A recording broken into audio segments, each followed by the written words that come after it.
Good afternoon. This is Benedict Forsyth, bringing you the first TRIAC Chronicle recording of 1873, reporting the news in even these darkest of times. Firstly, in this broadcast, we turn our attention to the growing unrest in the IEU, since the rumours coming to light that the disease ravaging the Mongol steppes territories is the result of man-made poison being distributed in the water system. The region has become more and more unsettled. The leaders of the steppes tribes have been seen to be riding and patrolling their borders more, and all non-Mongol citizens of the IEU have been forced to relocate closer to the City of Pearls. With this situation threatening to tear the nation apart, IEU forces, loyal to the Empress, have been brought closer to the city to reinforce the capital. I should say at this point that we at the Chronicle are not suggesting that a state of civil war exists, but we worry that if no word comes from the Imperial Court soon, the fear is real, and the possibility definitely exists for the nation to begin tearing itself apart in war. We turn our attention now to a strange situation in central Prussia. Since the last TRIAC excursion, the situation with the burning of young women in the area has been resolved. Things are still, however, not completely back to normal. The reports coming from the TRIAC offices of intelligence have revealed that the situation was manufactured by the combined efforts of the resonant sympathizers Rage and the forces of Anti under the leadership of the TRIAC traitor Maximilian Reinhardt. The ploy to stir up anti-resonant human bad feeling was foiled, but since TRIAC has left the area, it has been reported that there has been a vast migration of the local population to the site of the disturbance. No explanation has been given regarding this by the Prussian authorities, but this reporter wonders if it has something to do with the mysterious figure that has been coined the Master by various chronicle sources. Suffice to say, I do not think that we have heard the last from this area of the hegemony. We now have confirmation from various sources of the diplomatic community that the nation once known as Scotland has now officially become an independent nation. The new Republic of Caledonia, or the NRC, have confirmed their separation from the Commonwealth, and it has been ratified by the Office of the Admiralty that they have agreed for this parting to take place. This reporter finds it very strange that a nation would give up one of its constituent parts so easily. Is there something that we do not know about this situation? What are the Admiralty not telling us? I fear that without sponsorship, the small country has not seen the last of its share of hardship. From the Federated American Union, we have an update on the recent movements of the gargantuan creature that has been moving along the Canadian side of its northern red zone borders. The creature, which has been named the Crimson Monstrosity, has been growing in size as it continues its journey east towards the coast. What this thing is, or where it came from, is still unknown. Suffice to say, this new threat to security has the country worried, and it seems that a vast proportion of the nation's skyjack fleet has been relocated to follow the creature and attempt to prevent any incursion into FAU territory. We spoke to FAU Ambassador and war hero Captain James A. Longstreet about the crisis earlier this month, and he gave us this quote: "I am in contact with the skyjack fleet commanders, and they are confident that they will be able to repel the creature if it decides to cross into FAU territory. President Stewart is confident that our forces are strong enough to prevail, and aside from the skyjacks, we have other scenarios that we are able to fall back on. The FAU never does anything without a backup plan." One wonders what these backup plans are. We will monitor the situation and keep you informed of the outcome. More news from the FAU now, but relating to the Southern American continent. It seems that after the events of the last TRIAC mission, the emerging nation of the Argentinian Protectorate is in the closing stages of inclusion to the TRIAC Accords. Their possession of a vast number of heat rays that are now installed on the Falkland Islands and the coast of Argentina allows them, unlike Scotland, to make a play for inclusion. We believe that this will see them sitting down to sign their neutrality agreement with the TRIAC Council alongside Free Scandinavia at the TRIAC Summit at Howick House in July. The FAU, however, it seems, are less than thrilled with the idea of a major power this close to its borders. It has for many decades been a nation that has laid claim to being the only power on the continent, and this reporter believes that the thought of a new political player that close to them may make the nation a little nervous. We await the next moves in this political game of chess with bated breath. Financial news now from the world of business. We received news of a vast injection of cash into the coffers of the new government of Free Scandinavia. We at the Chronicle have discovered that a fee of 300,000 war bonds has been paid by Raven Herald Industries to the Scandinavians for the purchase of a small mountain in a location we have been asked to keep undisclosed for security reasons. The FAU has also had a huge windfall from the weapons manufacturer. This seems to have been related to the purchase of some land off the coast of Nova Scotia.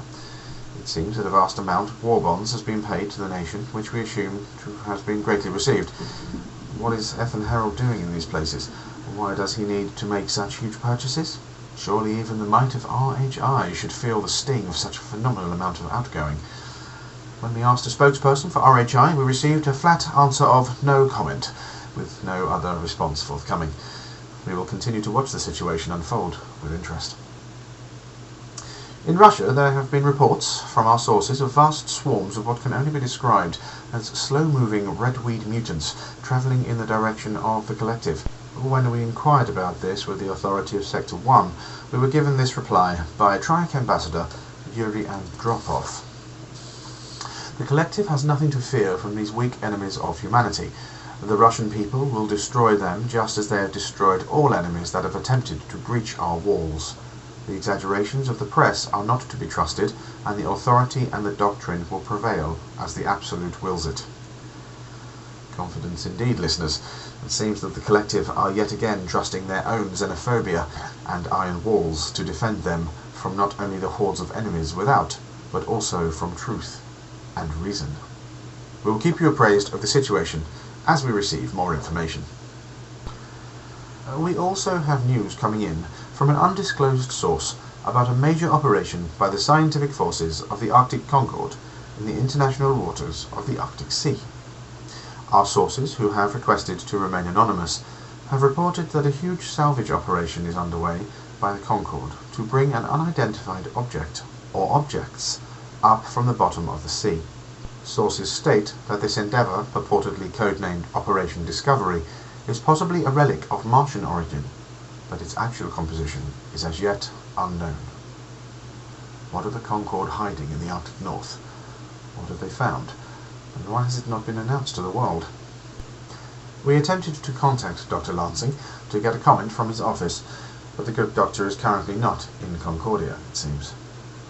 We are assured that he is on a mission imperative to the health and well-being of his citizens, and will be uncontactable for a number of months. The rest of the Council of Five refused to comment. However, in a final memo to his office, Dr. Lansing explained that he was sending his most trusted confidant to speak on his behalf, and she is here today. Ladies, gentlemen and aliens, it is my great pleasure to introduce Dr. Lansing's personal secretary and tea aficionado, Mrs. Dorothy Badcrumble. Mrs. Badcrumble, welcome to the Chronicle, and thank you for making the journey.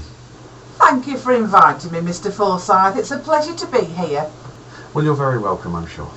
Now, Mrs. Badcrumble, are you in a position to tell us anything about these so-called rumours around Project Discovery? Anything at all to give our listeners some answers?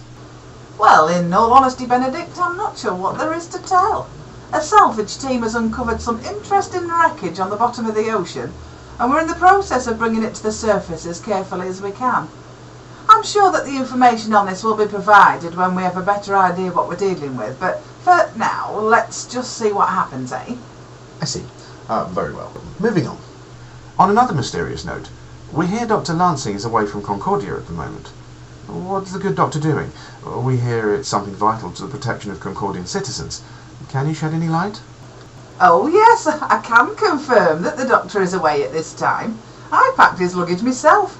It seems he got a message from somebody a few days ago and had to leave immediately. All I can say for sure is that it does involve citizens of Concordia, and it is a matter of high importance. More than that, I'm afraid I can't say, frankly, because I haven't been told. Very well then. That's understandable.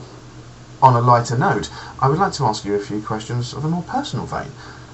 What is it like to work for Dr. Lansing and to be a citizen of Concordia? Well, Mr. Forsyth, there is nowhere I wouldn't want to live more than Concordia, to be honest with you. I've been a resident now for some 45 years, and there's not an inch of that place that I don't know like the back of my hand. Well, that's the bits I've allowed access to, of course.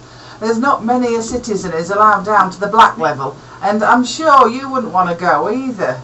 Most of the science and technology are down there goes right over my head. Well, indeed, yes. I'm sure it would baffle me too. In light of new Martian advances and the unrest in so many nations in the world at the moment, in your opinion, how do these troubles affect Concordia and its citizens? Oh, well, obviously we're as worried as everyone about the invasion.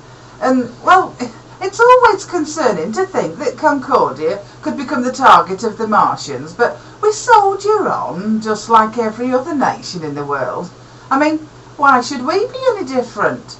It's a constant worry though, but as long as we work together, I'm quite sure that we'll see the back of those Martians before very long. We did it before and we'll do it again. Very well said, Mrs. B. Very well said. Now, what do you see being the future of Concordia on a world stage? Well, I know the good doctor would like to see Concordia as a bright light burning in the north. You know, a beacon for all humanity and all that. I just call it home though, and frankly, apart from the cold, it's a lovely place to live. We aren't any different from anyone else, and I think the fact that we're hidden up there in the Arctic means that for some people, they just see us as a bit standoffish. I promise you, Benedict, that that's not the case at all. And I hope people come to realise that soon. Do you know what? I think you'd have a whale of a time if you ever came up to visit us. If you'd like to come up to see us for some tea sometime, you'd be very welcome. Well, that really is very kind of you, Mrs. Badcramble, but maybe we should ask the good doctor before you invite the press to Concordia. Well, that really is just about all we have time for on this broadcast. I would like to thank Mrs. Badcramble for coming to speak to us. Thank you for inviting me, Mr. Forsyth. It's a pleasure to be here. And I would like to thank you all for listening. This is Benedict Forsyth saying good afternoon and stay safe wherever you are.